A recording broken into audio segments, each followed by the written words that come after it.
দর্শক প্রত্যাশী ভাই বোনেরা, আসসালামু আলাইকুম। আজকে আমি আপনাদের এমন একটি টেকনিক শেখাবো, যেটা আসলে আপনি অঙ্ক দেখলেই মাত্র ৫ সেকেন্ডে অ্যান্সার করতে পারবেন। মূলদ ও মূলদ সংখ্যা নিয়ে চাকরি পরীক্ষায় অনেক প্রশ্ন আসে। তো আজকে আমরা দেখব মূলদ ও অমূলদ সংখ্যা কিভাবে সঠিকভাবে খুব দ্রুততম সময়ে চেনা যায়। দশমিকের পরের ডিজিট যদি রিপিট হয় তাহলে সেটা মূলদ সংখ্যা হবে। দশমিকের পরের ডিজিট রিপিট না হলে সেটা অমূলদ সংখ্যা হবে। এই ২ টা জিনিস শুধু মাথায় রাখতে হবে। চলুন দেখা যাক আমরা কিভাবে সলভ করতে পারি। নিচে কোনটি অমূলদ সংখ্যা? এখানে দেখেন একের পরে ৩ টে সংখ্যা রিপিট আছে। একের পরে ১-০, ১-০, ১-০ রিপিট আছে।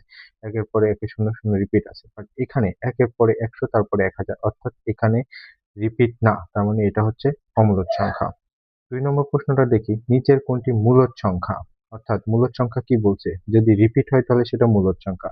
এখানে রিপিট কোনটা আছে? এখানে এই ঘ নম্বরে রিপিট আছে। ০.৫৫৫ অর্থাৎ এটা মূলদ সংখ্যা।